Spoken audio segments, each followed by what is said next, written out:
No, actually, I'm not ready. Oh, jeez. Here we go. Vegas. Late? Okay, it's like... I can't help you with that, honey. Okay. Make sure you close the doors when you go back up. And don't bother the boys. My daughter's doing the Cinderella Castle Lego set downstairs. Really? It's one of those that's like ages 6 to 12, and it comes with the manual to put it together is like a magazine, like an Edge magazine style, Right. with binding and not staples. Wait, is it like the big, like expensive one? It's the big expensive one, yeah. Wait, like the multi-$100 one? No, not that one. No, I was going to say, which, by the way, I would love to. The one that you can buy at Target. Okay. Because when you say a big expensive Lego set, to me, Oh, right. I'm thinking in the multitudes of hundreds of dollars. No. Okay, you're talking like maybe like $80 set or something. You're not at the same right. you're not at the same level as Phil. Yeah. No. But she's Get good She's so far at done it Lego. all by herself, and I'm very Good. Very nice. impressed. Very nice. Does a good job. And then when she finishes and she comes and shows it to you, you throw it against the wall and say, "Now do it again." But do it better this time. I don't. That's not faster. my method of parenting. No, Wow. Do it faster this time. Better this time. faster, See how better. easily that broke apart? I bet if you worked harder, that wouldn't have happened. The first time through, you had the 6 different numbered packets. That's one, true. One big mess. Now we mix the bags. What are you gonna do now? Right. You gotta want it. You gotta want it. I mean, that's what eventually all of them become that one pool of Lego brick. Not at Phil's house. No. Yeah. They're all All right. glued together on the first go. Hey, no. Whoa. I don't do that.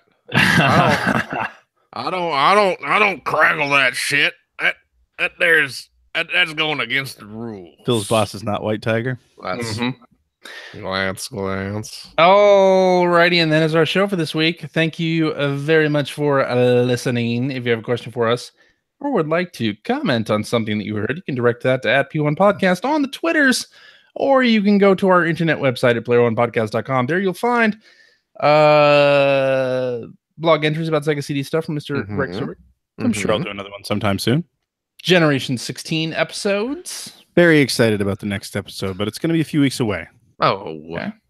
You'll find the contact information. You'll also find show notes, the Mhm. links to the pertinent stuff that we talked about in this episode. And you will also find a message board where you can discuss this episode with us and our other listeners.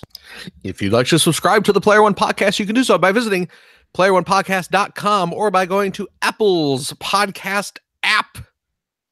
And What? It's an What? app? Yeah. it's an app. It's It's an- an yeah. application you get for your Apple iPhone stores. Mm-hmm. Yes.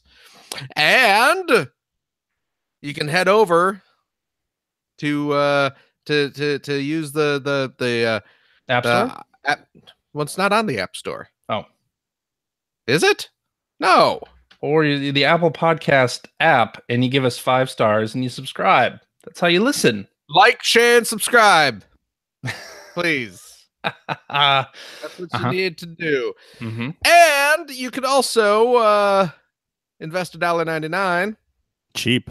Pick up the Player One Podcast iPhone application. That is on the App Store. That's Gives you- the one. Yeah. It gives you one-touch communication with us via the voicemail. No, What? not Did anymore. they take that out? Not for like weeks now. Oh my gosh. Okay, I'm how embarrassing for me. But you gotta get enough with the emails and the Twitters and the what have you. You also have all of our episodes ready to stream right to your listening device. And hey, Android cell phone telephone users, the Player One Podcast iPhone application is available for your listening device as well for that same $1.99. Also cheap. You can find that right over there at the Amazon App Store Marketplace. Something We're also, like that. we're also on Stitcher Radio. You can like us on Facebook.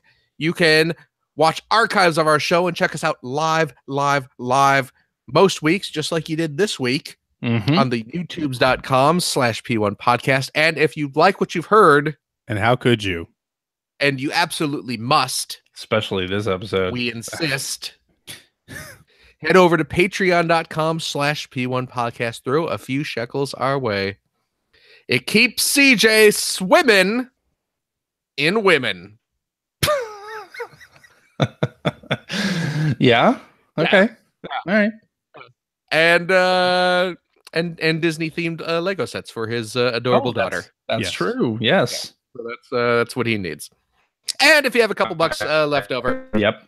head over to generation-16.com where you'll find the Patreon link to help support Greg Sturt's outstanding web blog internet video series about North America's favorite second banana, the Sega Genesis. Mm-hmm. Cannot come wait. watch. Cannot wait. It is a legitimately good and informative and well-produced show. So please you, check sir. it out. Yes. Won't you? Appreciate that. CJ, Yeah. Huh? thank you so much for everything you did. Well, thank you, Phil, for everything that you did. Well, you don't know half of what I did or what I'm doing right now. Ew. Yeah. Hands are well below visual range. Yikes. Gregory, Yo. thank you so much. Thank you, Phil.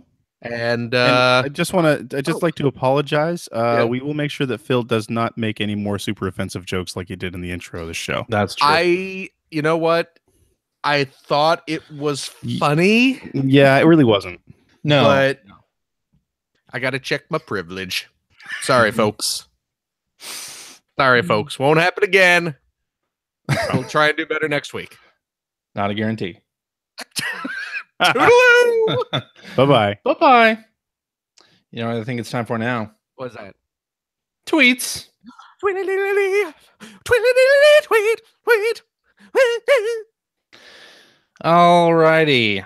Let's do this one from Hacker Alias Soundscape 419, who says, as objectively as you guys can, Oh boy. what are Nope. the most iconic video game box arts of all time? I feel like Super Mario Brothers 3 Oh is my up God. there. Yeah, it's definitely up there. I think Super Mario Brothers 2 and 3. 3. Yeah, I mean both of those. Both of those. I'd say 3 probably more than 2. Yeah? If Yeah. push came to shove, I would say Yeah. 3 is I more would say 3 iconic more than 2. Yeah. Yeah. But I mean it's kind of starting at the top there, making us work down. I mean, Yeah, really. I mean, and I hate to be that guy because I know we're supposed to be super objective, but let's go ahead and say that Sonic 1's box art is Definitely. no. Well. Also, you know what? I might even say Sonic 2 over Sonic 3 for iconic box art. Yeah, I would agree Yeah. with that. Sonic 3's box art didn't do anything for me. Or you know what? Sonic 2 was much more popular. So You know what has great box art? Night Trap. Well, You're right. of course, Night Trap. But no, staying on that Sonic train is Sonic and Knuckles. yes, that is. Yeah, No, I what- mean, Whoa! What we're is talking that? about iconic box art. I mean, that's literally what it is. An icon. Yeah. yeah. So I mean, Batman goes along with that. The you know, but Yeah. I don't know. Iconic video game box art. You know what I'm going to say? What? I'm going to say Doom. Old school Doom. Ah, Yeah, Doom that is PC? an image that everyone's seen a million Yes. times in their which lives. recently the Switch changed its icon to something very similar to that. Oh, did it really? Yes. Nice. Changed the icon.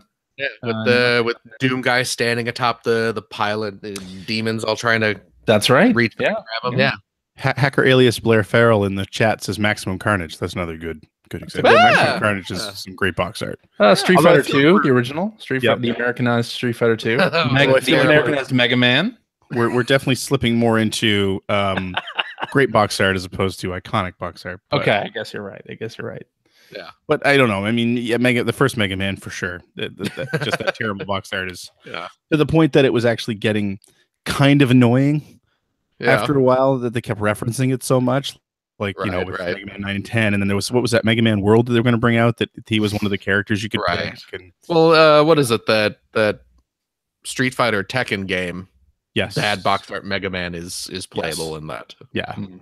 Yeah. It's like at that point, it's like, yeah, we get it. It's Mhm. funny, you know.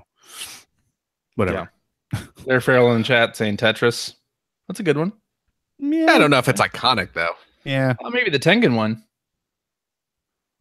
Is it? Does You're anyone right. besides You're right. old people remember that? Only the Yeah, old yeah. people. Yeah. Yeah. The EP box art that's right behind me here. Right. Pac-Man.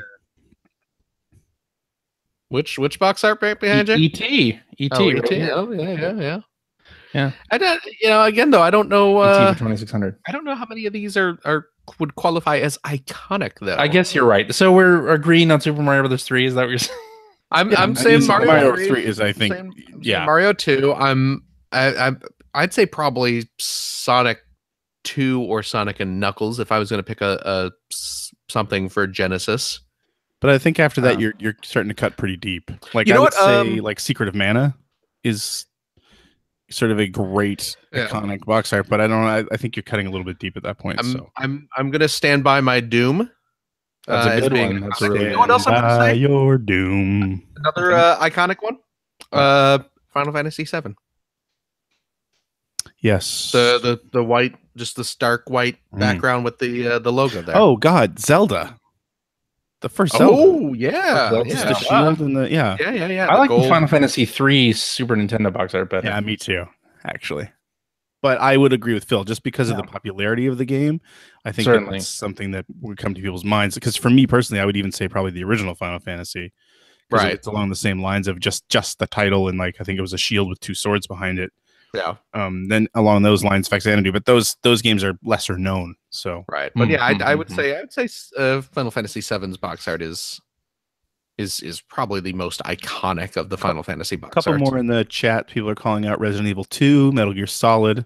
Both of those. Bubsy and Claus Encounter the furred kind. Yeah, no. I'd agree with that. CJ's just saying no because he's standing by. I'm voting for Bubsy 3D. Yeah, exactly. Mm-hmm. Yeah. Well, who wouldn't? I mean, you're part of that iconic cover, CJ. That's exactly right. It's true. So, yeah, if your quote's not on it, it actually doesn't feel complete. Yeah. Indeed. It's worth less on eBay. All right. Yes. Hacker alias Megaball says Dragon Quest being one of the best franchises in video game history is a must buy. How many copies of Dragon Quest 11 are you going to buy? Correct answer is 5 or more. Of course, we talked about this earlier in news. Mm-hmm. Right. One.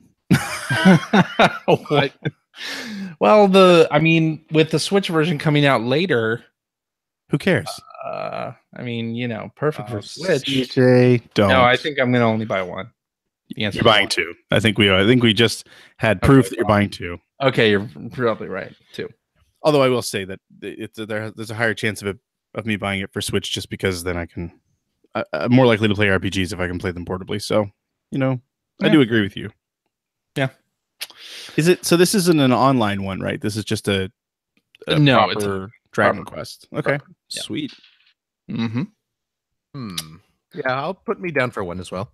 Yeah, one. It's up on the PlayStation Store right now. You can preload or pre-order digital. Nope.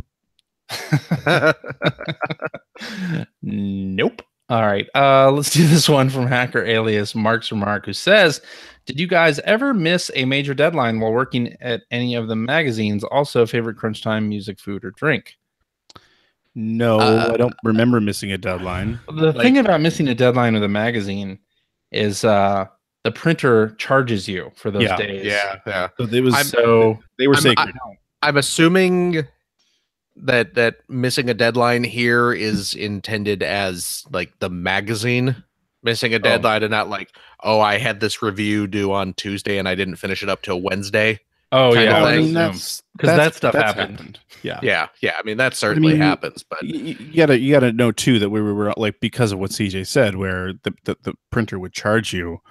Right. Our schedules were built with buffer in mind. Right. Well, but the things were that they would you would send off a section of the magazine one at a time to get printed. Right. Yeah. So if we were like holding something for news, let's say, we would send a back of the book. Yep. And then send the news last, or occasionally reviews would come in very late, and we would do the same there. I also remember every now and then what would happen is the sales team would actually get a sale sort of at the 11th hour, and we'd have a couple pages to fill, because the way at least the DGM, but this is true of every magazine, is that the number of ad pages generally dictates the number of editorial pages.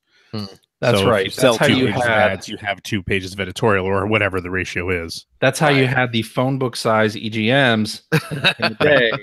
It's because for each ad page that was purchased, especially around Christmas time, holiday time, fourth quarter, a lot of people would purchase ads, and then you'd have to do another page of the magazine to even it out. It was like a 50-50 split most of the time. Most of the time. Mm-hmm. Yeah. Not always, but not always. Mostly. Yeah. And I remember Jen would come and say, "Hey, could you use another page?" Jen, of course, being Jen Sau, managing editor of EGM. Right. Yes.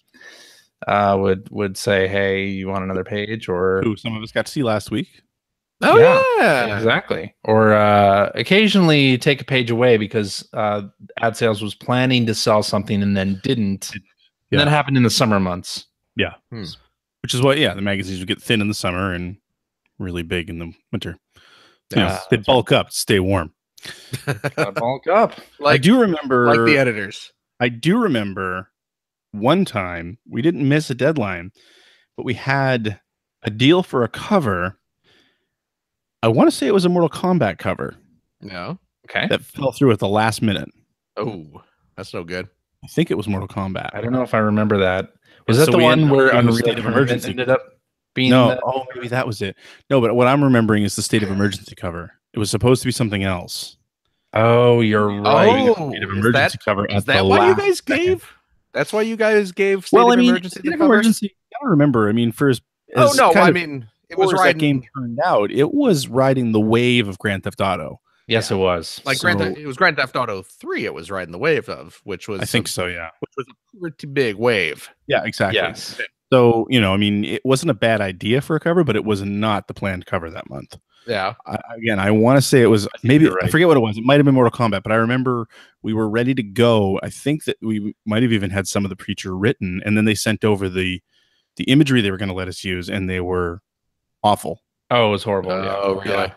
Like they weren't of the game. They were, concept image. They weren't anywhere near what we were told we were going to get. Oh, okay. Oh yeah, I remember that now. So we ended up making a, sort of calling rocks because normally you wouldn't necessarily put a game on your cover without talking to the publisher first, and not to get permission, but so much because just to say we want to put you on the cover, right? And what can you give us that we can show our readers, that sort of thing. Yeah. Well, and EGM had a pretty long history with Mortal Kombat and it was a bit of a tradition. Yeah. If you look at the mid '90s EGM covers, if you just look them up online, there's a while there where every other cover is Street Fighter and Mortal Kombat. Oh, it was a thing. Steve Harris basically said you had to have either Mortal Kombat or Street Fighter mentioned on the cover. In fact, I think there's one issue where it's mentioned on the cover, but it's not actually in the magazine. Right. I used to do that too. When I first started, I was at Expert Gamer, and I know you probably at EGM had a similar rule, but I know that we had a rule where we had to have Pikachu on the cover or some Pokemon on the cover. Pokemon. Okay. So, but sometimes the only content in the magazine that had anything to do with Pokemon was like a trick in the trick section. That was it. That I don't know if you guys remember. There used to be this magazine called Game Now. I don't remember. No, it was not refresh my memory. Lasted for like a week or two. EGM 2.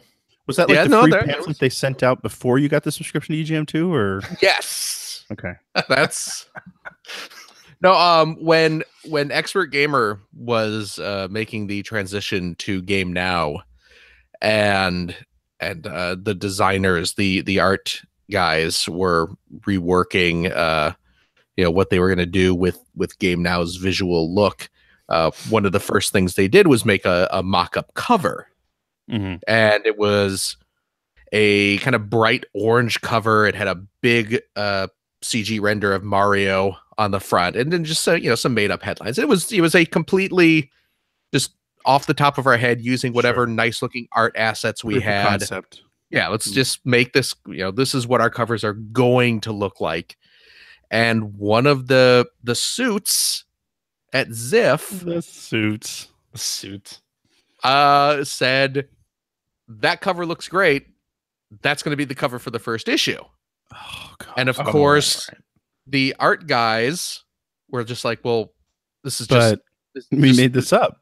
Made this up. There's and Dan Leahy, who was the editor-in-chief, he was saying, well, this is, we have no information. We have a giant Mario on our cover, but we have absolutely nothing planned. There is no Mario anything at this point. This was just a nice, iconic character for our test cover, and the suits were just like, nope, that's our cover. That's going to sell.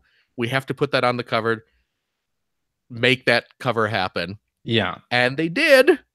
And to sort of justify the existence of Mario on the cover, there was a kind of slapdash news story that was maybe like 100 words, basically just saying Mario Sunshine is a game that will happen sometime. Someday. We have no information about it. We have no preview. But here's a screenshot we were able to get from Nintendo. Mario's and cool. Mario's coming to GameCube. So, all right. And there you go. And that magazine lasted about 2 years. Yeah. Favorite food? We would order like carry out from local magazine or local establishments. Local magazines. Local magazines. Yeah. Lots we call it local restaurants. We call it the Game Informer guys. Lots of Indian food, lots of Thai food, lots of Chinese food. California Pizza Kitchen when some people have their way, but they suck. Yeah. We know it's funny because down at GDC we were walking by. There's a CPK right there.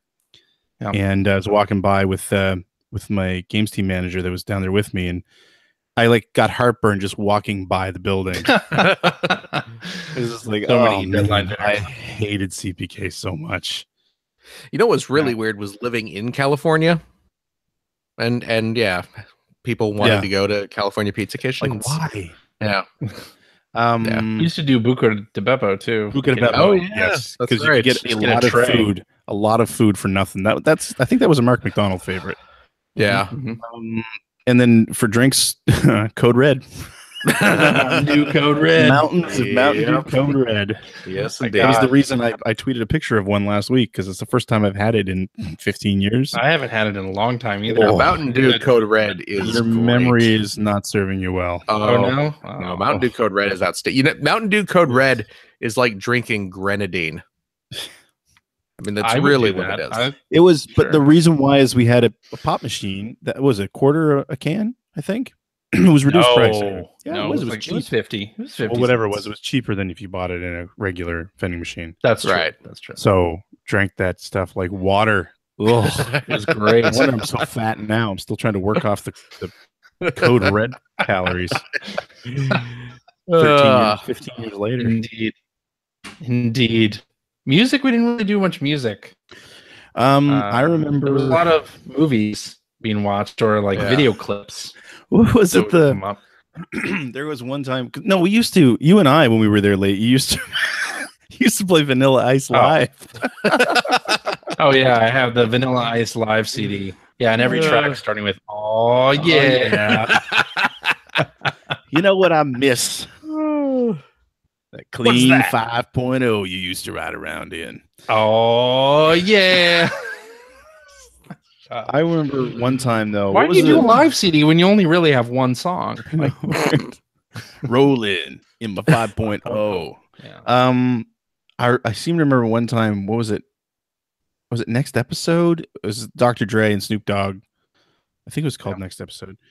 That came on and started playing really loud, and Jen Whitesides was still there, and none of us thought she would take that very well. So somebody ran over and turned it off. So Jen Whitesides was our copy editor. She was awesome. She is awesome. Great person. But not necessarily, didn't really mix in too well with the rowdy man babies that ran the magazine otherwise. Right. Yeah, exactly. Way more respectable than that. Yeah. And anyway. Mm-hmm. Alrighty. Let's do this one from Hacker Alias Mongo McDougal, who says, With couch co-op dying, what's your favorite moment gaming with a friend? Mine is playing Smash Melee and having him make a comeback on me for once. Poised to likely win the match, he hopped on the R-Wing and it flew him off the screen. I won. We laughed for 5 minutes. Nice. That's pretty great. Nice. Yes. I played a lot of my favorite ones aren't actually co-op or versus games because when I was like the early 90s, I played a lot of RPGs with my friends. Really? Like we worked through them together. Huh. Like we would rent them for a weekend, right? Because we didn't even buy them. Yeah. So like Final Fantasy 2 and 3 and Chrono Trigger and Phantasy Star 3 and 4 and all that stuff. Like I played that with people. I played those with people. Those were multiplayer games for me. Yeah. So I had kind of a similar experience with some of the old LucasArts adventure games where I wasn't really... Same with me and Sierra games. Oh, yeah. I wasn't necessarily playing them like immediate co-op, like, you know, like me and my friends weren't all sitting around together in the same room, but we were all playing them at the same time. Like, you know, Day of the Tentacle would come out and we'd all get it. Sure.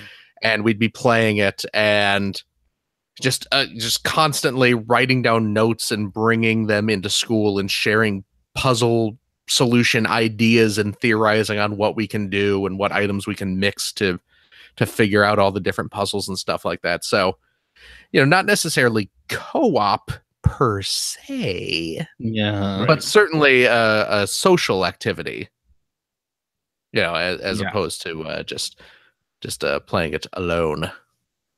Yeah, I mean, I think my favorites were EGM Deadline, Halo 1, Networked. Also good. God, yeah, right. That's yeah. So my favorite experiences ever. And then what was that one Super Bowl? We all went over to Craig Kuyawa's that was house. a good time. Yeah, it's probably the only Super Bowl party I've ever gone to. With our Xboxes. Yeah.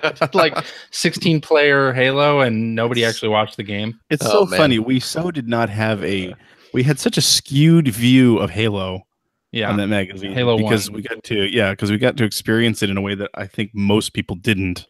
That's true. Most people, you think? Yeah. Almost everyone. I don't know though. I mean, you get some people who are crazy enough to do that, but you know, we're lugging around our free Xboxes and working in a place that has a nice big network and everybody has a TV at the desk. It was great. One other experience I can remember that I'll bring up real quick is my friends and I played a lot of NHL hockey on the Genesis and the Sega CD back in the day. And I vividly remember for some reason one match I had with my best friend where we didn't have any stoppages and no goals up until the last 30 seconds when I finally scored. I beat him. And it was fun because it was just a really intense game and I got to laugh at him and we don't talk anymore. Aw. But it wasn't because of that. I mean, I guess if I had a choice, I probably wouldn't talk to you anymore either. You know, I mean, who could blame him? Yeah. Sure. Mm-hmm. Okay. Hacker Alias, that one weirdo guy, says, with the ever-evolving landscape of the games industry, more people seem to be buying digital. But with the increased popularity of limited release physical game companies, what are your guys' hopes, dreams, and realistic thoughts for the future of the industry? We're eventually going to go all digital. Yeah. Yeah. I think that's inevitable, right? I don't think it's happening as fast as we all first thought it would, but it's still going to happen. With I mean, you know, I think you'll still have limited run around and everything like that. But yeah, for the most part, I think you're going to start seeing companies at the more digital. Beginning of the digital revolution,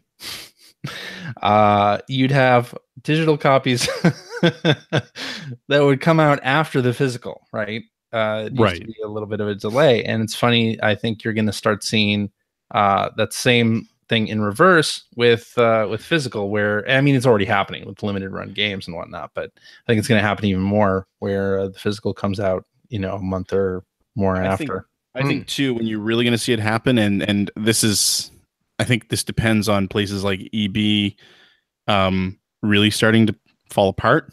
No offense, but is when the digital copies are significantly cheaper on day one than the physical. Because that's the thing we always said was going to happen, right? That's what we were always talking about happening. And when that finally takes hold, when it finally gets to the point that it's not worth keeping prices exactly the same so that you don't piss off places like EB. Yeah, that's when digital is really going to take hold. And somebody in the chat mentioned too that they needed a digital trade-in system. I mean, that's something that Microsoft was hinting about at the launch of the Xbox One. Microsoft. That's right. They were ready to go for it. They were ready to go for it. They were. And then they backed Nobody wanted it. Yeah. But I think, honestly, they were kind of ahead of their time there.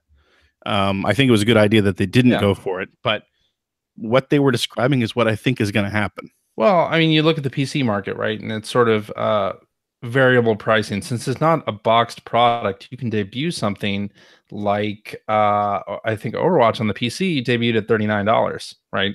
Right. And of course, the boxed copy on consoles was $60, but it also included some other skins and stuff. But, I could definitely see that kind of thing happening where we are going to get better pricing on digital or more varied pricing on digital. But I think we're a few years away from that. Oh, yeah, sure. Yep.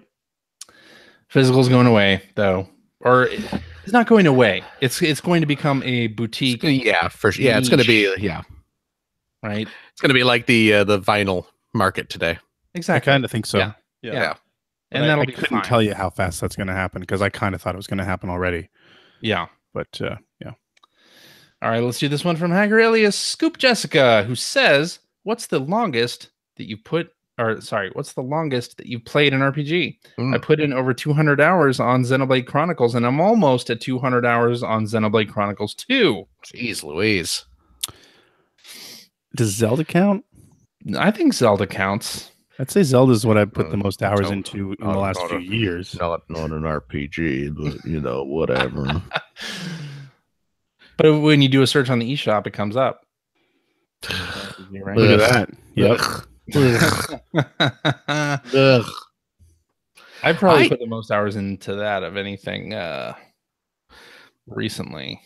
I don't know what. I mean, I put over 100 hours. Again, not an RPG, but I put over 100 hours into Rogue Legacy, which I can't remember the last game I've put that much time into. Right. As far as RPG specifically, though, probably the most I put in is either Lunar or Lunar 2. Those aren't very long games, Phil. What about Phantasy Star Online? Does Phantasy Star Online count as an RPG? No. If we're saying Zelda, I think kind of we have to say that Phantasy Star Online counts. Because that might be mine. Phantasy Star Online. Yeah, you did play a lot of that. I did with but the reason I say I believe it was the first Lunar game where I maxed out all my characters to level 99. Oh my god. Yeah. Good time. I've never done that. I've never done that. Yeah, I mean, I played I forget how long Lunar is. I mean, like Greg said, it's not a tremendously long game. Are you talking Sega CD? Yes. I think you're talking like 12 to 15 hours. Oh, that's it? It's a short game. I've played it as part of a 24-hour stream before. Dang, okay. Man. So maybe it's up to 20. I don't know, but it's not more than a day long. The funny thing, false memories there, just because, like I said, I ended up grinding my dudes. Like I got the whole party up to level 99. Yeah. So I was going to say, it's funny, like thinking about video games back in the day that we played for weeks and months on end. And then you play them now and they can be beaten in a couple hours. Yeah, exactly. I really felt that doing Generation 16, where like when I covered Fantasy Star 3, I'm like, oh god, I'm gonna have to go through this and do the different generations, and like it's gonna be a pain in the ass. And then it's like a week and a half later, I beat the game wow, this game was so long back in like 1990. Yeah. I think it was Final Fantasy 3 on the Super Nintendo, of course, Final Fantasy 6. When that got re-released on PlayStation, I was reviewing it for EGM and wanted to take a screenshot of the opera scene because, of course, that's what you take the screenshot of. Of course. With the review, right? So I decided one night, okay, I'm going to play the opera scene. I'm not sure how long that's going to take. Not that far into the game. It's not that far into the game. Oh, really? especially if you're using an FAQ or something, which you might have been at that point anyway. Yeah, maybe. Yeah, you were. Probably. I had my strategy guides from back in the day. I probably brought one of those into the office. Well, hey, you might have used an Expert Gamer strategy guide, except it was being written at the time by me. That was the first guide I had published in Expert Gamer. Really? Okay. Oh, really? Final Fantasy VI release on PlayStation 1. Oh, nice. I had the Prima Game strategy guide that was written by Hyaku Kaku, which means fast rider in Japanese, which of course I didn't realize at the time that I bought that strategy guide originally, but clearly they just like crapped that book out and no one wanted to put their name on it. CJ kept running around E3 trying to meet Hyaku Kaku. Yeah, where's Hyaku Kaku? Yeah. Is that it? Before we move on to our goodbyes, I do want to point out that due to Phil's wonderful donation to Extra Life last week, I did crack $1,000 race so far this year.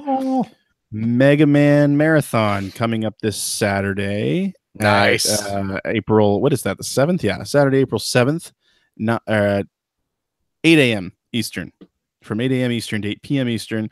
Going to be streaming the 10 core games. Don't know that I'll be able to beat them all in that amount of time. Don't know that I'll be able to beat them all in general. But I'm going to, we're going to get gameplay in of all of them. I'm going to beat the ones that I can. I feel like I'll get through 1, 2, and 3 pretty much no problem. Right. After that, it's a bit of a crapshoot. So, but yeah, big, Twitch TV/Seward, 8 a.m. Eastern, April 7th. Please come hang out. We're going Mega Man's 1 through 10. Nice. Now, when you play Mega Man 1, mm-hmm. Are you going to be doing the pause trick? No. Really? Well, I mean, I might. We'll see. Okay. We'll see how. But I'll be honest. I've never done the pause trick to beat that game. Oh, is that right? No. Now, wow. Mega Man 2. Mm-hmm. Yes. The turret room in Wily's castle. Right. Totally used the pause trick there. But it's a different pause trick. Do you know what I'm talking about? No. What is does it only work in the turret room? So, no, it works anywhere, but there's no real reason to use it otherwise. Okay. But in Mega Man 2, mm-hmm. if you go to the subscreen and back out, you know how when he teleports out of a level, he glitches, right? So he does that after you use the sub menu every time. And he's invincible for just a fraction of a second when you do that. Oh, okay. So there's a room in, I think it's the second or third boss room of Wily's castle, where it's that room where you have to use the crash bombs and you have to use the exact right amount because you need all of them to get through it. Yes. When those turrets fire, they home in on your location. Yeah. So you can try to run around and avoid them, or you can just tap pause over and over again while they're shooting at you and they just zip right through you. So now see, huh. Hey, I'm not proud of it. You just jump at the last minute. You let them. You just stand there. I wouldn't know that because I've never had to. When they start flashing and they're about to fire, you just come to a standstill, and then they all fire at your location. Then you just make a quick little hop right over all the bullets. I might try that while you're there. You gonna come watch, Phil? Yeah, of course. I don't know if I'll be able to make the whole 12 hours. 12 hours. Oh, you'll have to show up for the end too, just so you can berate me on how bad I am at Mega Man's 9 and 10. Because I've never really played either of them. That's okay. I still have not finished Mega Man 9. So really? Yeah. I did finish 10 though. 10 is significantly easier than 9. Really? Okay. You know what? I'm realizing there are 2 timely tweets on this list, so we're going to do those too. Timely tweets. So let's do this one from Hacker Alias Mr. Nelson, who says, in honor of Easter. That is timely. Easter is today. Easter is today as we are recording. Yes. Yes. In honor of Easter, what are some of your favorite video game characters who are raised from the dead as part of the game's plot? Jesus Christ. Watching your character wise from your grave in Altered Beast comes to mind. That's a good one. What games can you play as Jesus? Are there I mean, I know there are Bible games. I don't think are there any that the Bible games you don't play as Jesus. I know there's a game where you can play. There's a couple games where you can play as Noah, famous Sailor. You can play as Moses' mom. Moses. Oh yeah, saving baby Moses from the river. Yeah, or something. The zombie. I don't think Stubbs I is a don't Bible think he was character. from the Bible. Not from the Bible. No, I'm answering the question instead of making a joke. Zombie was in 2 Corinthians, where he said unto Corinthian leather. Yeah, the Pharaoh, "I'm gonna chop the babies in half or something." Wow. The Bible messed up, man. There's a lot of weird stuff in there about chopping babies in half. Yeah, my English teacher in high school always just say, like, if you want a book with lots of sex and violence, there you go. Read the Bible. There you go. Haunting starring Poltergeist. Any excuse for CJ. Haunting starring Poltergeist. That's the best one. Yeah. Because you're dead. Transformers Devastation. I've got to finish that someday. Which Optimus Prime does not die in that game. But he did die in the movie. But Optimus Prime, he's always dying and coming back to life. By the way, that Optimus Prime toy that you showed was on Twitter today was great. Yeah, it's a nice looking figure when you got him in robot mode. But his in vehicle mode he looks kind of crap. But I love the gimmick. Oh of little Orion Pax. Yeah. Turning into Optimus Prime. Yeah, it's a cute little gimmick. There's a hot rod version of that as well. Oh, really? So he's Hot Rod and then he's Rodimus? Yeah, Hot Rod combines with his trailer to turn into Rodimus Prime. Rodimus Prime was kind of a crappy design. Well, he was a terrible leader. Ugh, it was crappy design. Any other video game characters? Rodimus Prime is a great design. He's a futuristic Winnebago. Yeah. With names on it. Futuristic Winnebago from the mid-90s. Yeah. late 80s. No, but what I'm saying is he was futuristic in that it looked like he would be something you might have seen in the mid-90s. Oh, I understand. How about Decapitac starring Chuck D. Head? Chuck D. Head. He doesn't die. I mean, he's dead. Sure. Already? Because he's I'm sure there were like 100 RPG characters that you thought were dead and then came back. Eris. Well, you don't play as them when they're dead, right? Eris comes back in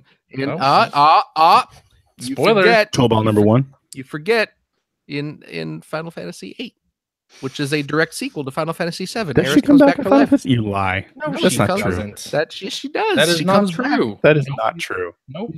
He's like, now it's time to take our revenge. But she does show up. She does show up in Kingdom Hearts. Dissidia. Is she in Dissidia? Yeah, I think she is. I don't know. She does show up. She does show up in Kingdom Hearts, though. She's got to be in another one of those Final Fantasy things that I don't follow anymore. Yeah. Sure. And then there's this one from Hacker Alias Top Gun 12 who says, what do you think are some of the best April Fool's jokes that have taken place in the gaming industry? I think that's still nothing better than Shenlong. Yeah. Shenlong, yeah. The standard by which all others are measured, I think. Or the playing as Simon Belmont in Turtles. That was dastardly. Really good one. Yeah, I think that's like our generation of magazine. That one fooled me. The Simon Turtles, because it was so attainable. Oh yeah, just like it was the code was a perfect length that you convinced yourself, oh, I just need to input that like a fraction of a second faster and it's going to work. Yeah. Do you know how often I have to convince people that something is the perfect length? It's a lot. Yeah. Trust me. No. This is, if you just input it just right, it's the perfect length.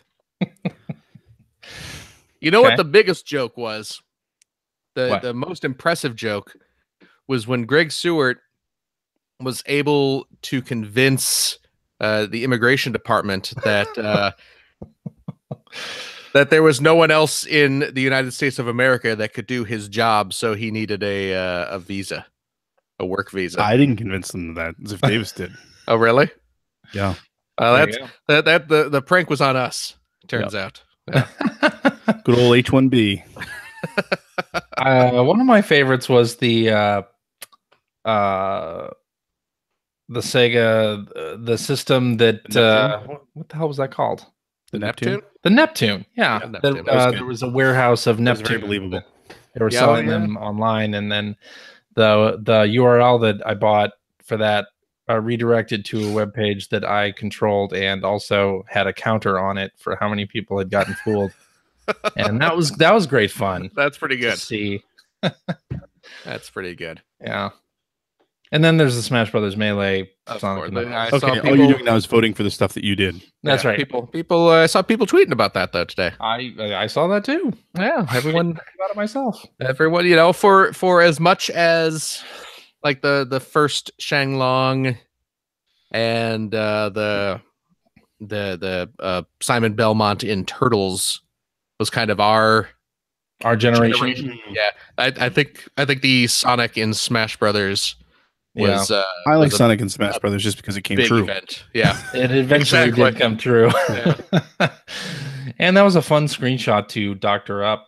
Yeah. Yes. As well, because I had taken some screens of Sonic Adventure to get the Sonic and Knuckle or Sonic and Tails out of that, and worked with an art director, Mike Reisel, who doctored up the screenshot, and then we passed it around the office and told people to really scrutinize it and tell us what looks like it's fake in this, so we can fix those things and make it as believable as possible. Right. Mike was awesome.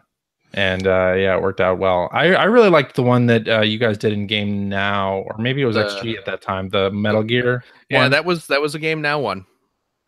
Yeah. This was what, Metal Gear Solid 2 around that time frame. Yeah, we did a fake preview of an Xbox version of Metal Gear Solid 2 that the joke was that you would be able to play through the entire game as Solid Snake from his vantage point. That is pretty great. Yeah, and we really talented Mike Vallis doctored up some screenshots that looked extremely convincing. Yeah, no, he did a really bang up job with seeing some of the boss fights that Raiden has from Snake's perspective. I know there was a screenshot that has Snake fighting Revolver Ocelot, and the image of Revolver Ocelot in the screenshot was actually Vallis's action figure. He had a Revolver Ocelot figure that he just photographed and kind of ran some filters through to make it look all video gamey, jaggy.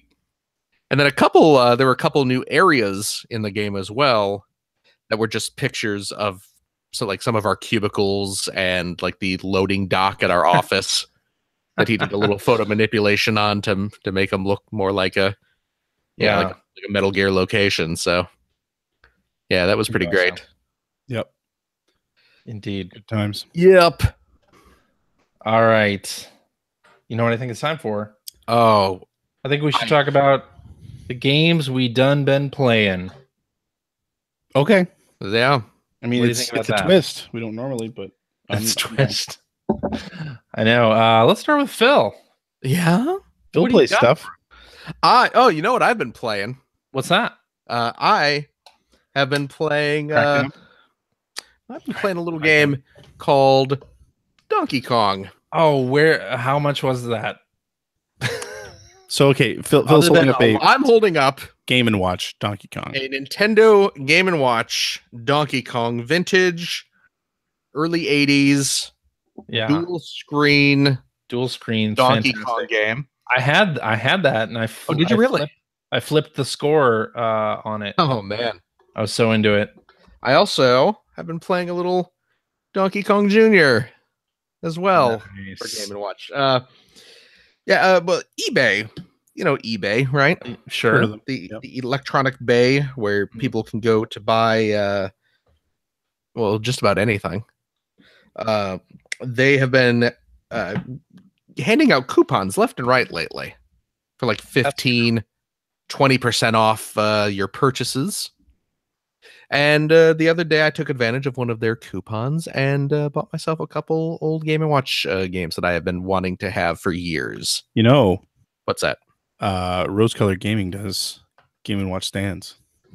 You don't say. You haven't seen the pictures from Phil's Twitter then. I haven't. Why? There we go. Funny you should say that, Greg, because I am holding one right there in front of the camera. There you go. No, I do indeed have the Game & Watch stands from the good folks at Rose Colored Gaming. And that dual screen Donkey Kong is fantastic. Oh yeah, so good. And it's still a fun little game too. Like yeah. You know, a lot of those old kind of early '80s games, they're certifiable classics to be sure. Mm-hmm. You know, you don't necessarily want to sit down and play them for more than like 2 minutes. No, but right. But you know, Game & Watch, and this certainly holds true with a lot of the Game & Watch games. But I will say the Game & Watch Donkey Kong and Game & Watch Donkey Kong Jr. are two games that I can actually still play for extended periods of time, even today. So, which is why I want to. I mean, you know, certainly name recognition, but the fact that they are both, at least in my mind, fun to play is why I wanted those. So, Very I've nice. been playing a bit of that. Sticking to the classic video games, I picked up Moon Patrol for the Switch. For the Switch. The arcade classics. I loved Moon Patrol back in the day. One of my favorite classic arcade games. And yeah, it's still a lot of fun. You know, you're just jumping over rocks and pits and shooting spaceships and stuff. It's a fun little game. Yep. I had that on Apple II. Oh, did you? Moon Patrol. Nice. Apple II.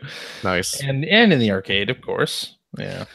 I was super excited to pick up Bad Dudes on Switch this week.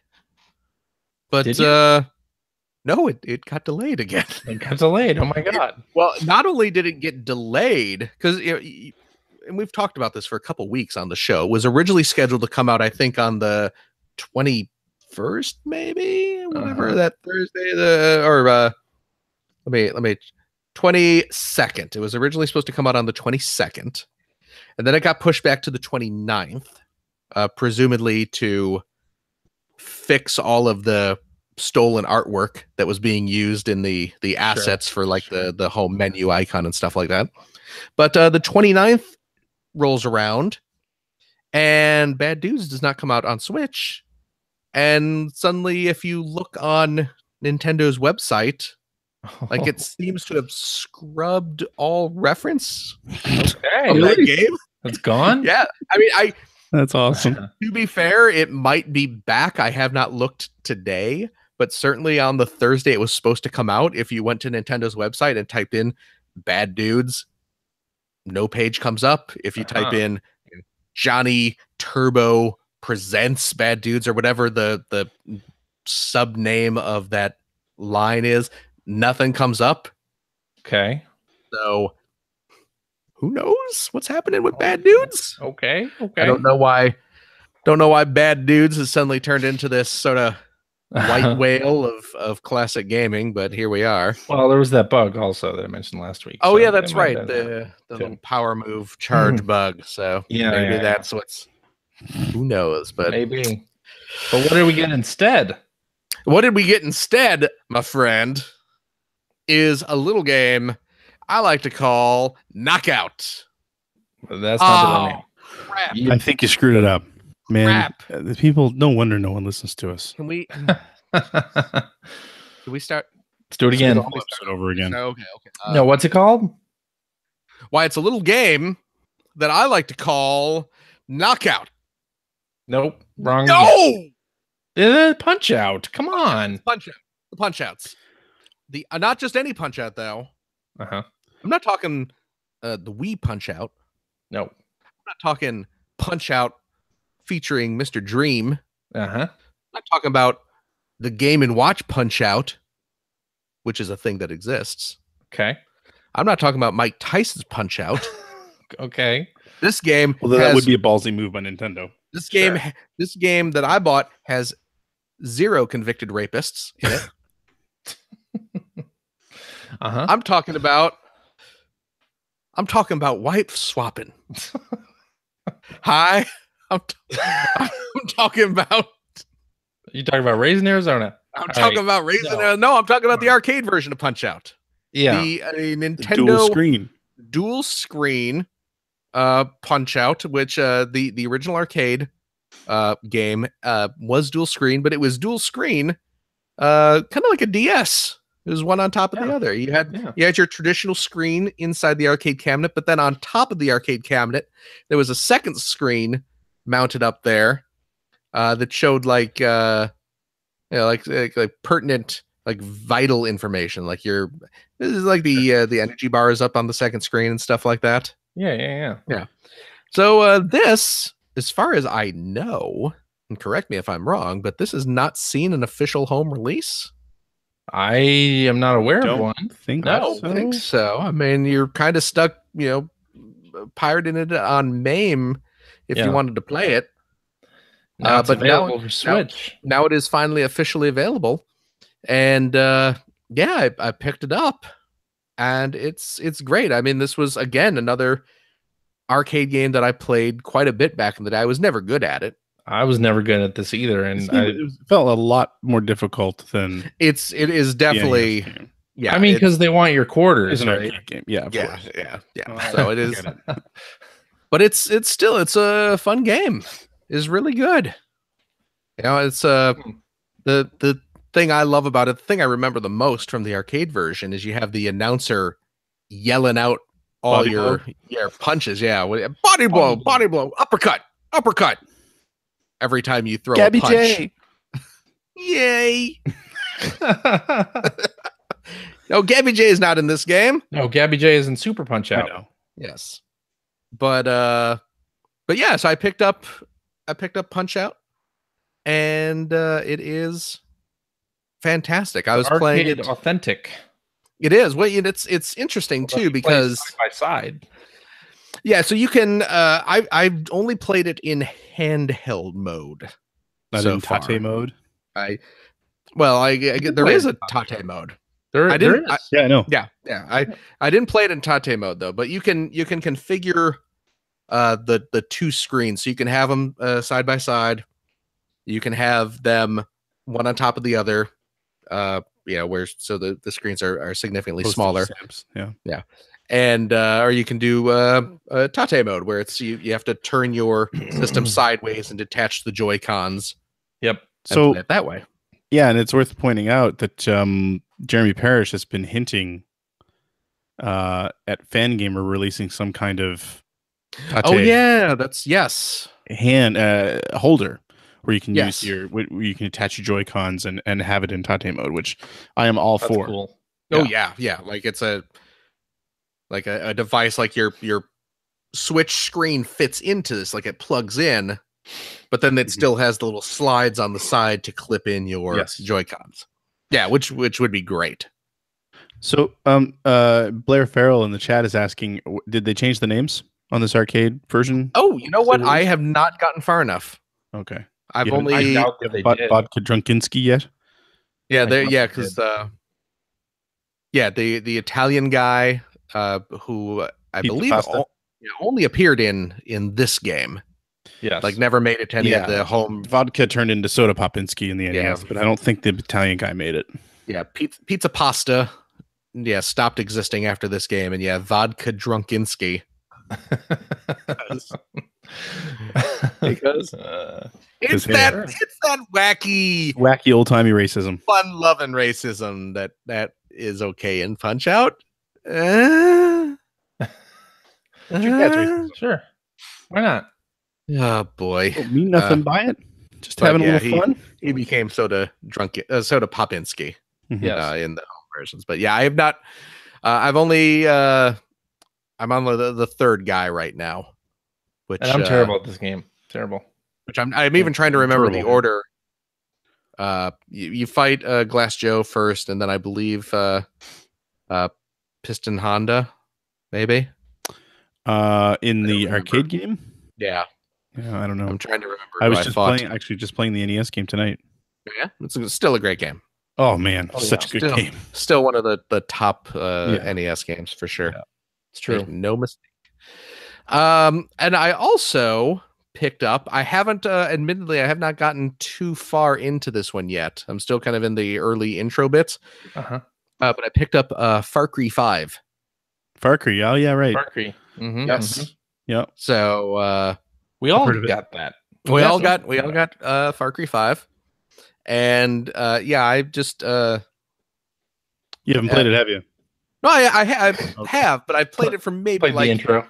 But that's really about it. God damn it, Phil. I haven't had a chance to. I've been at least played far enough to get the dog.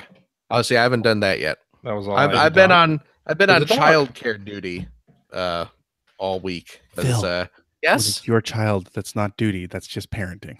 I don't understand. Yeah.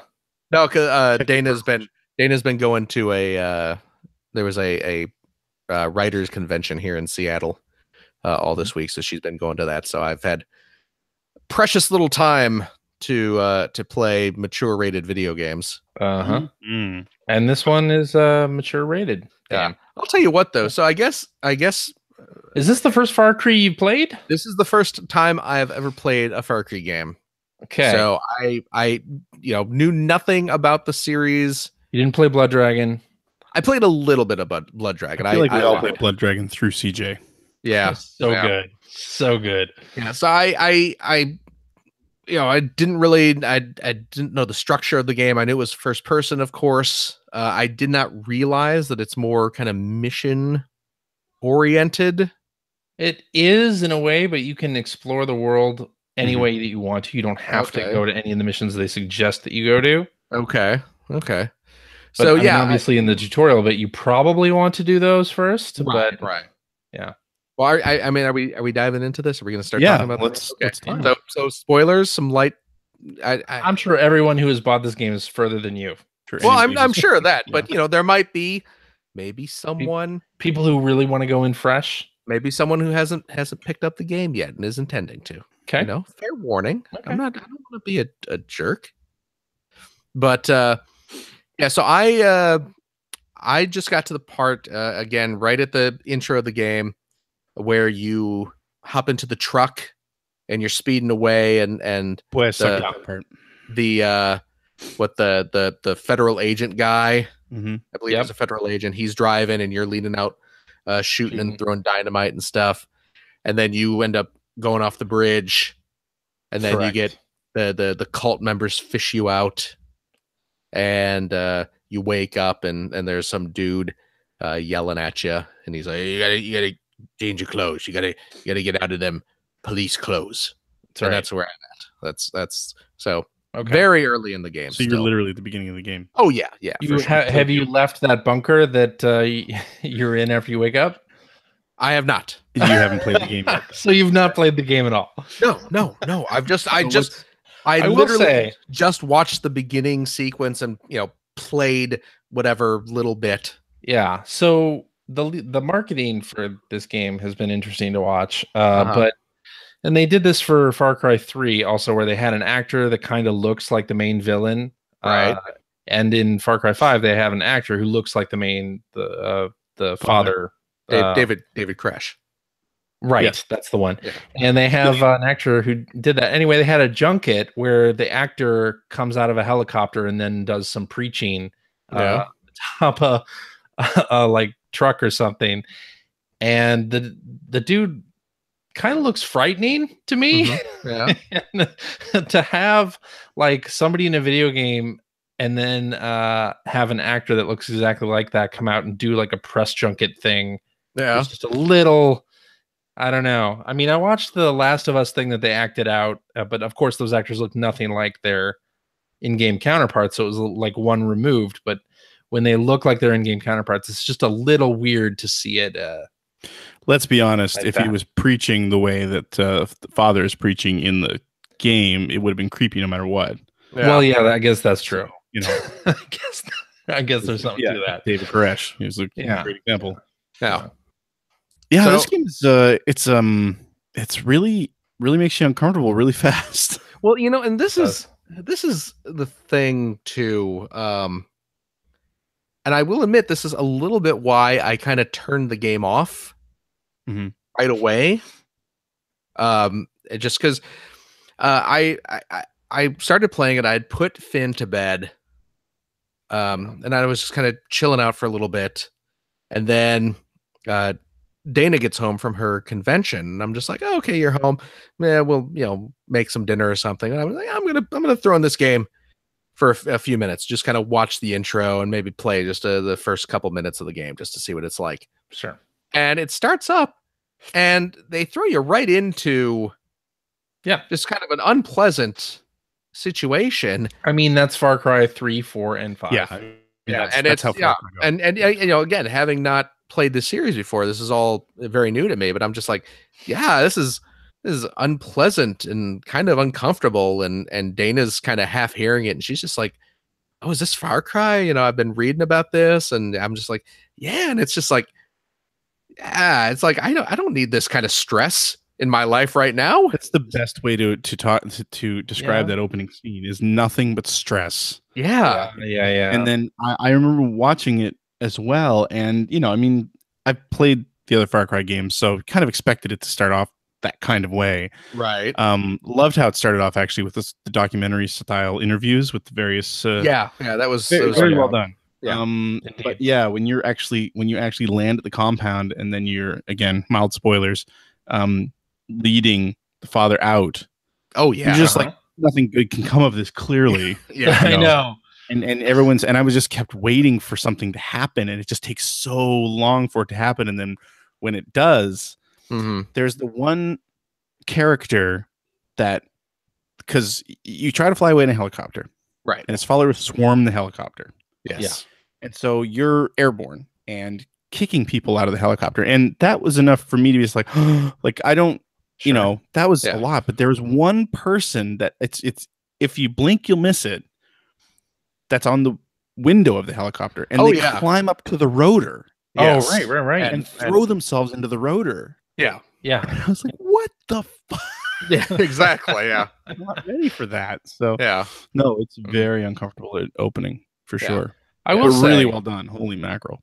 If this is anything like the other Far Cry games, at a certain point, I mean, the main story sort of like fades off into the background, and it is a lot of doing missions and liberating outposts and kind of make your own fun out of the combat situations that you see, right? Yeah. Like I was mentioning, you get a dog in the game, and you can send the dog, and you can get a bunch of different combat partners. It's not just the dog. You can get human helpers as well to help you fight. And you'll run to an outpost, and they'll have like a bear in a cage, and you shoot the lock off, and the bear comes out of the cage and attacks enemies for you and things like that. Yeah, they really want you to take those systems and work together, because I know as far as I got was where they first started telling you about hunting.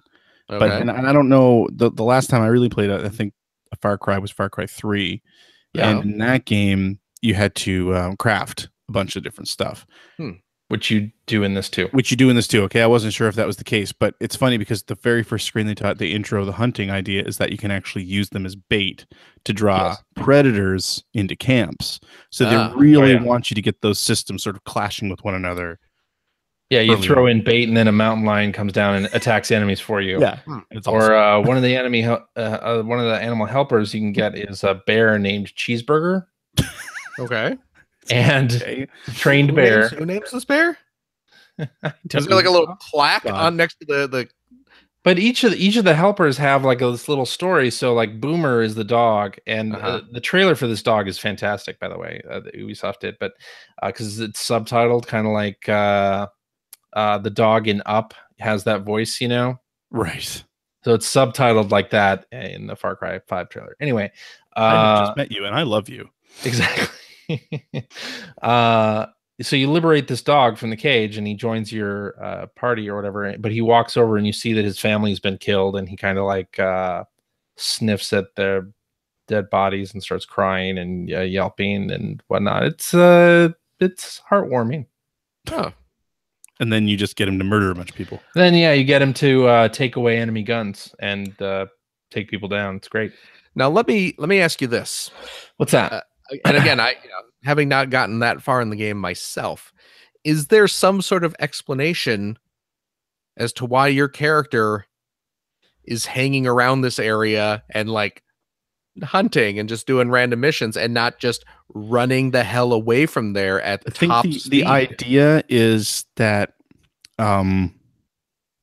The idea is that it's too dangerous to do that, but also the area is supposed to be quite large. The area is very large, but also there are people who are not happy about the cult being there as well. Right. I mean, you're there to help them. Like, there's supposed to be like a sense of duty there where you're a police officer and you want to help save. There's a whole. When you get a little further, and I'm talking like minutes further, Phil, you're gonna see like you're helping the resistance is what you're really doing. Okay. And you're rescuing people that are hostage, and you're saving them, and they're joining you, or they're the people who were in the helicopter with you are still alive, and you want to rescue them. Okay, as well. Well, maybe really you're not doing it because it's a video game. That's really, okay. Well, also it's a video game, and you want to have different combat situations set up. Yeah. Because maybe I'm just a coward, but when people are throwing themselves into helicopter rotors to cause me to crash, and there's tons of dudes with big guns. And I'm just like kind of and they specifically call out that you are like a rookie cop, right? Mm-hmm. Yeah. It's like, why am I on this case? This is my. Well, the guy flying the chopper said that it was a bad idea. It's true. This is like day 3 for me on the force. Why am I going to the Doomsday Cult? I gotta go. I gotta get out of here. It's a complicated hazing ritual. The whole thing. I know. Yeah. So okay. Well, I'll dive into it a little more. Oh, I definitely will. What difficulty did you choose? I'm sure I chose easy. Okay. Yeah, I think you'll have fun with it. You fairly quickly get powerful enough to do anything that you want, really? More or less. Yeah. Like fly? Well, not. Well, actually, yes. There's a wingsuit. Yes. Oh, okay. Well, there you go. So there is a wingsuit, and you do, stunt runs. You fly through rings and things like that too. Yes. See, this is again all sorts of stuff. Again, if I'm like rookie, you're taking down the Doomsday Cult, and you're going to take a wingsuit and do some tricks. I know I should be focusing on rescuing hostages or getting out of here, but you know what?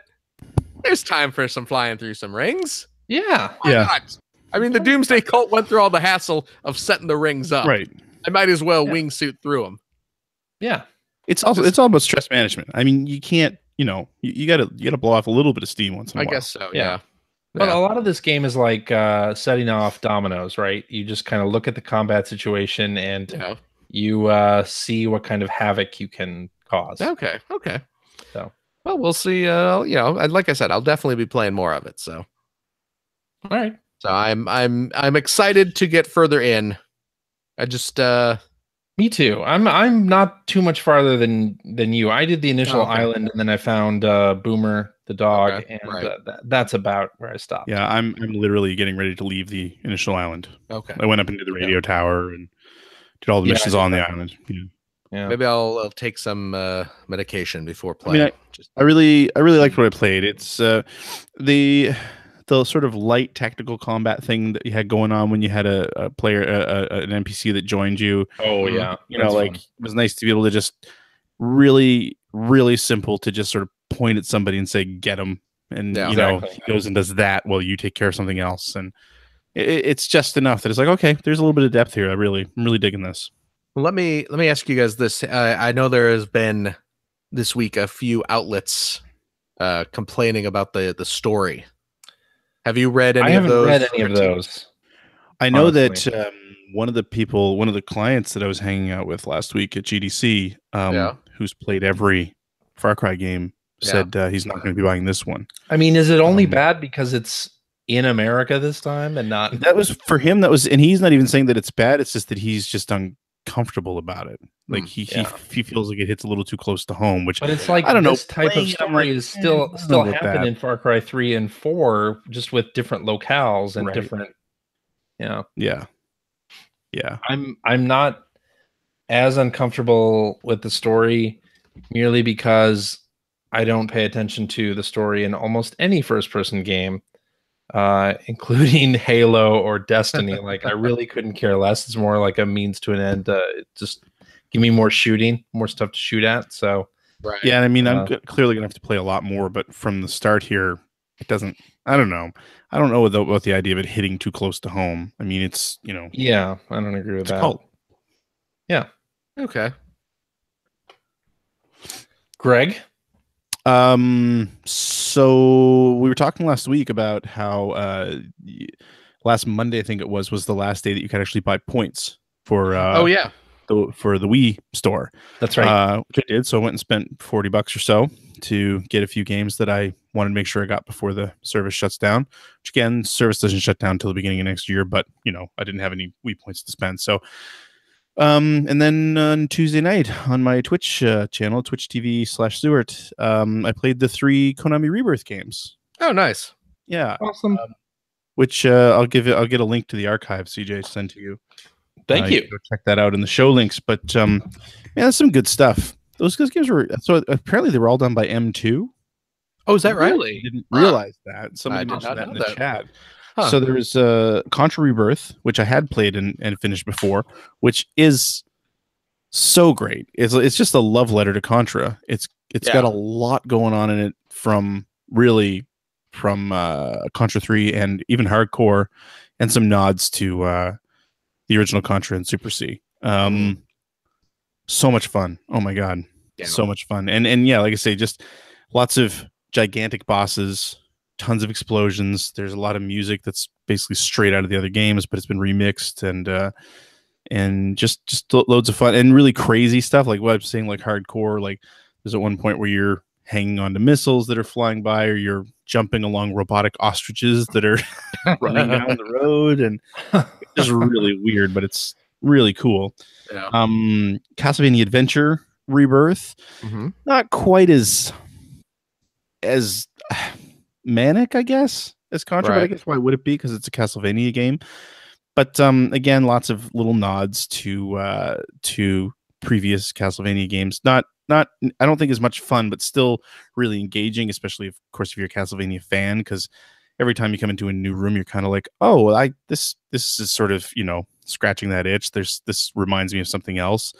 There's a few nods to the actual Game Boy game that it's named after, but it really isn't a remake or even a remix of that game. It's kind of a hodgepodge of a bunch of ideas of Castlevania, all thrown into one game.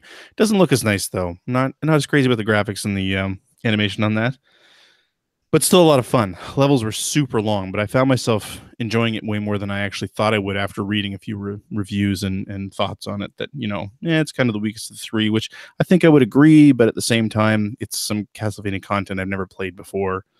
It's side scrolling. It's it's Did you checking all the right boxes. You did not play the Game Boy game? Oh yeah. Oh, I've played okay. Castlevania Adventure many times. Yeah. Oh, okay. Yeah. But yeah, just so like I said, there's some version of it that's kind of like semi remake you haven't played, like the eyeballs that drop and roll down, like those are in the game and things like that. Yeah. Then I think the one that most impressed me was Gradius Rebirth. I think I liked the visuals on that one way more than Castlevania. It's got that classic pixelated sort of arcade Gradius look to it. It eases you in nicely, which is great. Again, lots of nods to the original games, lots of like Moai heads, and the first boss is straight out of I think the first game as well. But it ramps up fast. Yeah.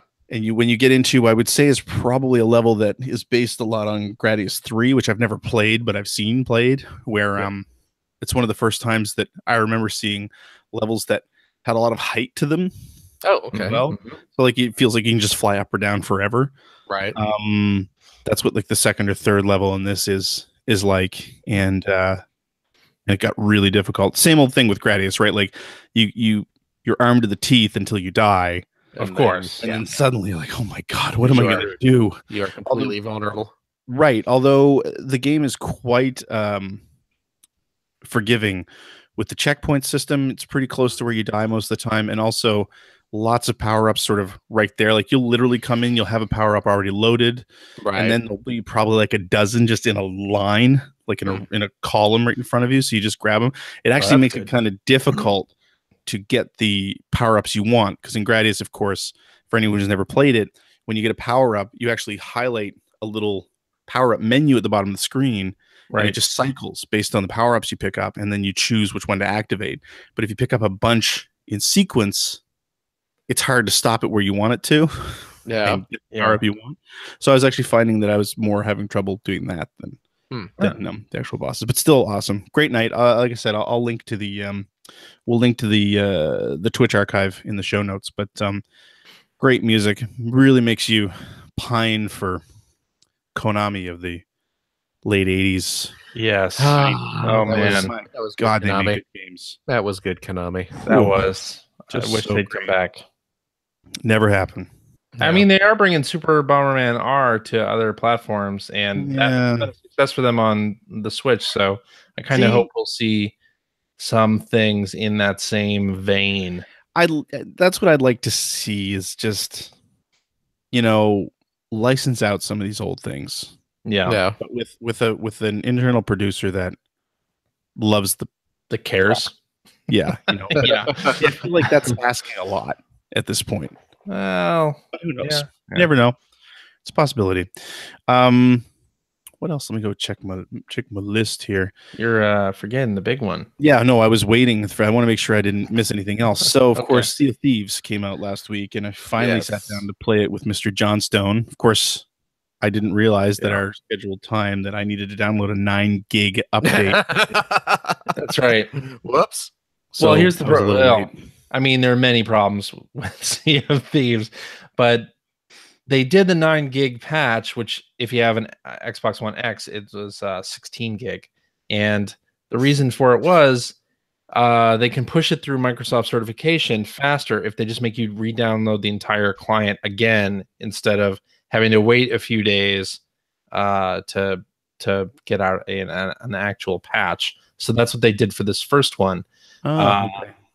And subsequent ones, they won't be doing that. But the bugs that they were fixing were critical enough that they wanted to get it out as quickly as possible. So see, they did it that way. My other problem is I had it set to download in the background, but my son's been playing a lot of Xbox lately, and he's gone through my old ready to play list. Oh, so I'm noticing there's a lot of stuff installed on my system right now. Oh, so I didn't have the space for the patch. So oops. Oh, okay. Oops. So had to clean out the fridge a little bit. Got to go buy me a 400 gig memory card. There you go. But yeah, no, we had an eventful night. It was great. We did a lot of crazy things happened during our game when we streamed it, and the video's up on YouTube, and I annotated it with some time codes in the description that you can click on the various scenes that that happened, which includes when we first start, we match made with a guy who had a mission but no resources on his ship whatsoever. Oh, jeez. We were sailing somewhere, and he just hit the anchor, dropped the anchor for no reason. Twice, I think he did. He did it twice, yeah. So we put him in the brig. Yeah. And he left, but then the ship was out of resources. Like all the cannonballs had been used, and it didn't have any wooden planks or anything. So we just scuttled the ship and started it new. And then when we took off, we immediately started getting chased by another ship. That was awesome. So yeah, it was. I mean, it's a great example to me again that night of the fun in this game is in the group you're with. Yes, it really is, guys. And especially playing without Phil. Without Phil. There's nothing to do in that game. Stop having fun. Yeah. So we had a few chests on the ship, which in Sea of Thieves, you're highly vulnerable at that point, because if you get your ship sunk or someone can get on it and loot it, like, you're screwed. And yeah, there was a galleon in the distance who turned to chase us, and they chased us for a while. They did. They did. And at first, I started jumping off the boat with explosive barrels. Or actually, no, I started jumping off the boat without explosive barrels, looking to board them and see if they had anything on the ship or to kill them and hopefully get them to stop chasing us. So on my second attempt with that, I did get on their ship and dumped off their most valuable chest. Oh, really? Yeah, they saw me. They turned around. They saw me doing it, and I jumped in the water. And you can hear them on voice chat. Yeah, Super just stole our chest. So yeah, because the chat is proximity based, of course. And what was happening is there was just 3 of us, and it was me, CJ, and another buddy of mine here that lives here, Mike. And he and I were, like, oh my, we gotta turn the sails, and we gotta catch the wind, and blah blah blah. And meanwhile, CJ keeps reappearing and jumping off the back of the ship. Yeah, he's not going for the ship. Not talking, because if he speaks while he's near them, they're going to hear him, right? That's right. Oh, okay. Yeah. Well, I watched the video later, and yeah, it was great because he was being totally quiet, but he steals the thing, and then you can just hear someone. Because if somebody gets on your ship and you don't happen to see them, it's really easy to get completely messed over because there's no indication there's somebody on your ship. Right. That's right. Yeah, that's pretty great. Fantastic. So this chase goes on and on. CJ keeps finding mermaids, so he respawns back on the ship, or they kill him and then he respawns back on the ship. No, it was just mermaids. So at one point, we're still trying to get away, and we know Mike actually, I think, noticed there was an island up ahead of us, and there was a sloop that was anchored. A smaller boat for 1 or 2 players. Yeah, the tiny little boats. So we are like, maybe if we pass by close enough to this sloop, these people will lose interest in us and go after this guy. And that was exactly what happened. We went by and we waved. We waved at him. And he's standing on his ship waving back. So we passed him, and then the ship that was chasing us. How you doing, matey? Here. It was awesome. Villain. Yeah. And they did. They slowly, we were watching like, oh no, they're not taking the bait. But then we saw them turn, and then you start seeing the cannon fire. It's like, yep. The other guy. Yeah, and you can see it in the video. I'm looking in my spyglass through, and you can see the cannon fire. It's so funny. That's pretty good. It was awesome. That was emergent gameplay. Yeah, it is. And then, of course, we had one situation where a sloop came up next to us, and we were like, "Don't fire! Don't fire!" And Greg mans a cannon and fires at the dude. We were like, "We want to be friendly." He was waving. I think you and Mike were waving, and I just fired at him. Yeah. Wow. And it was Greg was useless. on the cannon. We were so close that actually the cannon didn't do anything, but the guy jumped on our ship, and he was pretty pissed. So I murdered him. I wonder why. And then he just scuttled his ship instead of coming back, which was a good idea. Man. I think. But then at the end of the night, so this was even better. We were like, all right, we're done with quests and we've cashed everything in, so we're just going to scuttle our ship and play some music. And we hit scuttle the ship, and it started to scuttle but wouldn't sink. So the ship is just there. And there was a sloop like that.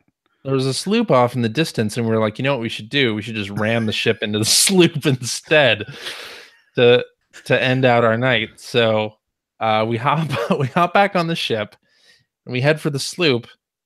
I don't think we hit them at all. No, we never came close to hitting them. We sailed past them. Not once. Instead, we beached ourselves on a sandbar. But here's the best thing is that I want to point out, because we played for about 2 hours or an hour and a half. And 2.5 hours, yeah. 2.5 hours, there you go. And multiple times, if you watch, I mean, I wouldn't expect you to sit and watch the whole thing, but if you were to, you'd hear me call out that there's a sloop in the distance, and multiple times people would say, oh, well, they're no threat. Yeah. They're not a threat. We're in a galleon. They're not a threat. Which is usually the case. This dude picked us apart. I mean, we're idiots. No, we were total idiots. But I mean, he still just kept sailing around us and shooting us. Huh. And then we beached the ship, and we beached the ship, yeah. And then we beached it. It went up onto an island. It did. We were full speed on that island. And then so the sloop that we were trying to sink then turns towards us, and we're like, oh, they stopped, like they dropped their anchor. Let's swim to their boat and see if we can catch a ride back to the outpost. Why would they be mad at us? How could they possibly be mad? So we started swimming their direction, and I'm like, everybody get out your instruments and start playing music, and get on their boat and just play music. Don't fire at them. Just stand there playing music. So we did, and Mike and Greg and this other guy we were playing with get killed fairly quickly. But I stayed for probably another minute and a half, and they couldn't catch me. I kept like jumping around the boat and just playing music, not firing on them at all. CJ climbed up into the crow's nest. And I back. Oh, jeez. Nice. I went in the crow's nest. Yeah. Playing music, and they're like, "Where's that music coming from?" Eventually, they did come up, and I jumped off, and they eventually killed me. But they didn't have anything on their ship anyway, so it wouldn't have been a big deal. What the other thing that I love too is we were on one quest. Like some of the quests in that game will just be like maps that have X's on them, but then you'll also get riddles, where you have to like fulfill certain things, and then you'll get more of the riddle will fill in. And the one piece of this riddle that we had was on this particular island. We had to find the final resting place of a pair of lovers, and then walk 6 paces southeast or something like that, and then dig there. Yeah. This island was one of the bigger ones I've seen in the game. It was a pretty big island, huge. And the 4 of us, I mean, we must have spent 15 minutes on this island. Oh, it was like 20 or 25 minutes. Yeah, it was forever. And so we finally said, like, you know what, screw this. Like, we were convinced that it had glitched or something. Like we'd run into a bug because we just could not figure it out. Couldn't find the spot we needed to find. So we decided to go. We had a couple other quests to do from Messages in a Bottle. We all go back to the ship, and then my friend Mike, who can be stubborn about stuff like this, says, "I'm staying."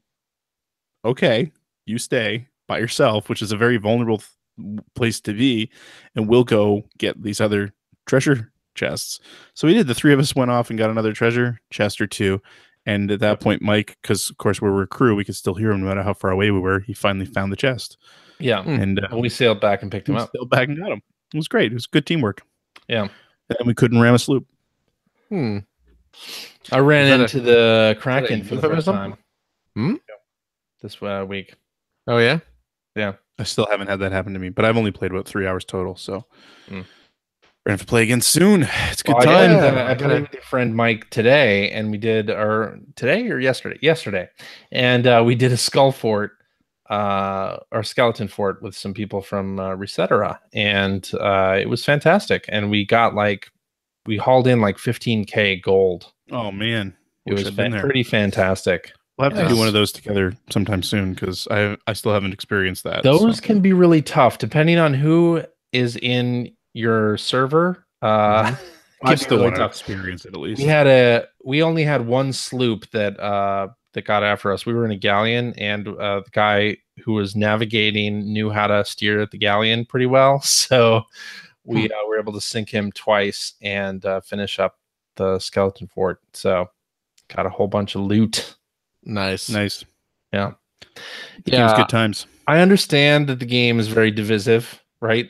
There's an Angry Joe video this past week talking about how there's nothing to do in the game, but it's exactly like the game is exactly what we experienced on Friday night and what I experienced a lot of playing with other people. The game is the fun of the unpredictability of what's going to happen. Like, we didn't know that another team of players was going to follow us or start following us, or that we were going to pass a friendly sloop and then stick that other galleon on them, right? Like, that's really the story of the game. So, I mean, the quests, yes, they're very repetitive, and yes, I think the game has a bit of a content shortfall, but they have said they're going to add a bunch to it.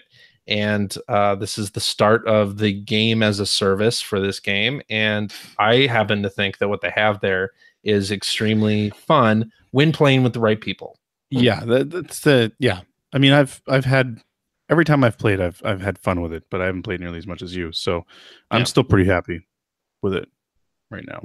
We should definitely play more. When this time we got to get Phil. Yeah, I got to get in on a game with you guys. Yes. Yeah. To be sure. Yeah, and then we should get a 4th person who actually knows how to navigate the boat. That seems like an unnecessary. Because I don't think any of us do, really, even though I don't think a lot. The galleon is a little bit of a that thing's a beast.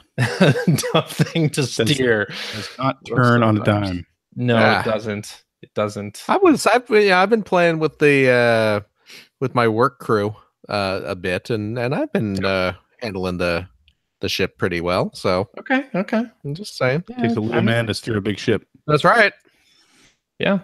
I just it's fun I hook my hands into the top of the wheel. I hook my feet into the bottom of the wheel, and I just spin around. Woo! All right. Should we do some news? Let's do some news. Yeah. let's run through this news quickly because we got a lot to talk about this episode. Here's some news real quick. What's that? I got to tell you about this. I talked about this on Twitter, but a couple days ago, I was doing a little bar trivia. Mm-hmm. There's a bar out here that does like video game trivia that I was doing, and the dude running the bar trivia had apparently talked to some marketing people over at Warner Brothers Pictures. Okay. Mm-hmm. And had gotten a prize package for the hit new release film Ready Player One. Based on everyone's favorite book about everyone's favorite stuff that they loved from the 1980s. Sure. And there was everyone who was there competing got a chance to go up and reach into a Ready Player One themed bag. Tell me that you got another copy of the book, please. And fish out a button. And if you got a special button with a green Easter egg on it, you won a Ready Player One prize package, which included your own little Klein. You're riding his DeLorean. You got a Ready Player One the bag. You got a Ready Player One T-shirt. The bag. Size the flamethrower. Size large only. So sorry, fatties. Like, damn. I was able to squeeze into it just barely.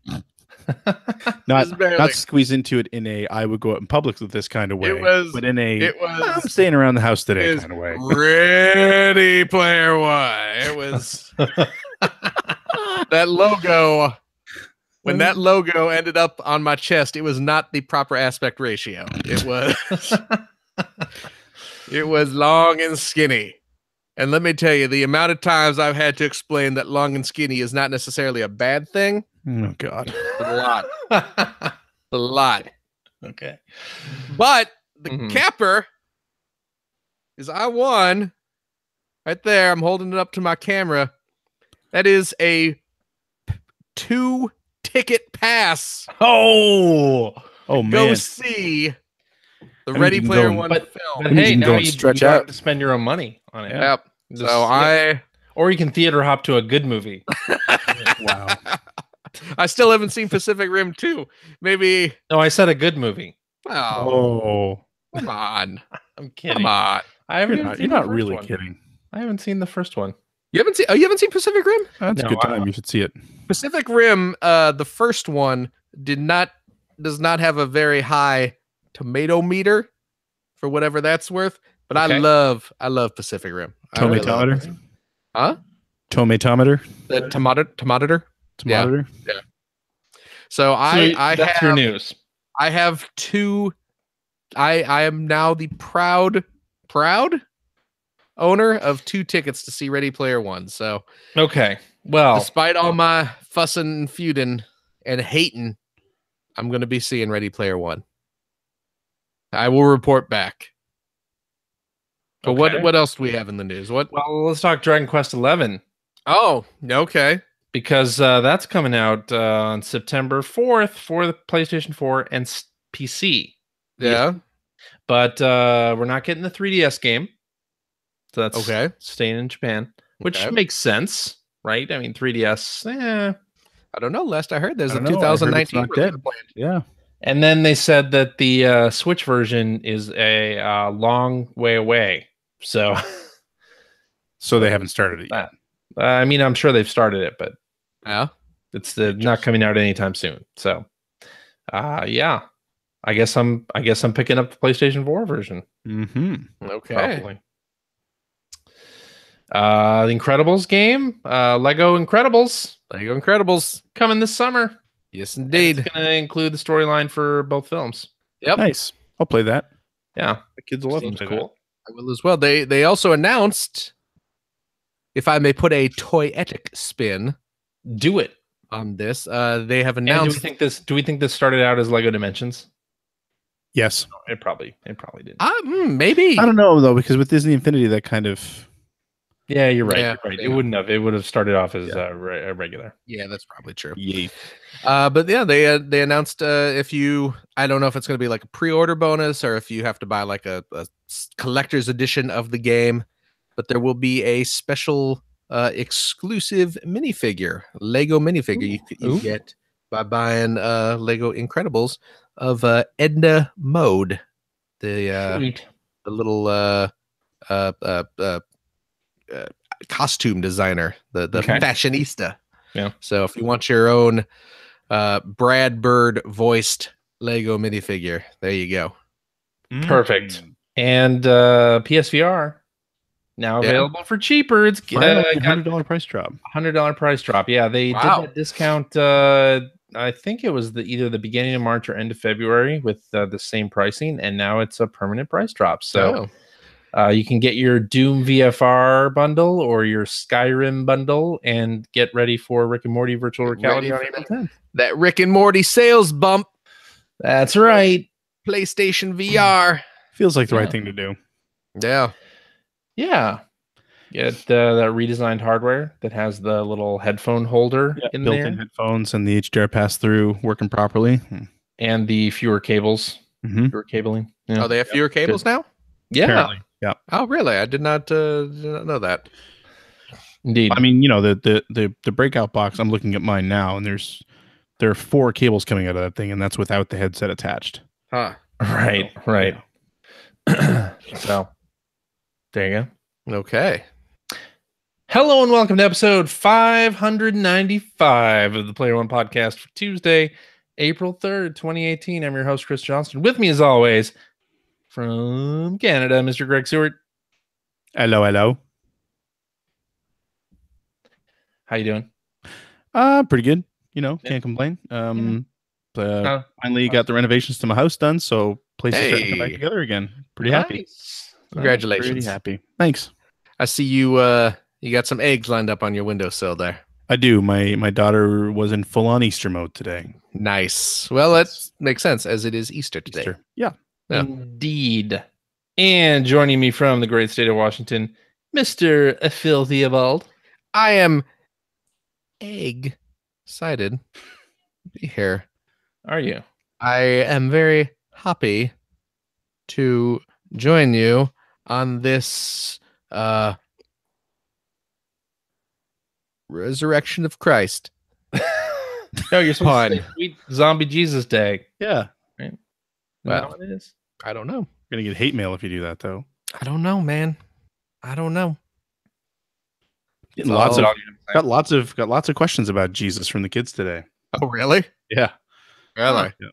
Like the big thing was my oldest was like, I don't understand why there's an Easter bunny if it's the day that Jesus was resurrected. It's like, that's a good question, honey. Yeah. Let me tell you. Well, let me all like, where are the Easter eggs? Let me counter that question with which one's bringing you chocolate? Oh, swear to me. I don't. I mean, I prayed for chocolate. I didn't see no chocolate, but when I woke up this morning, them carrots were gone and there was some chocolate in its place. So I know where my allegiance lies. It's a miracle. There you go. An Easter Day miracle, and it tastes like Peeps. Indeed.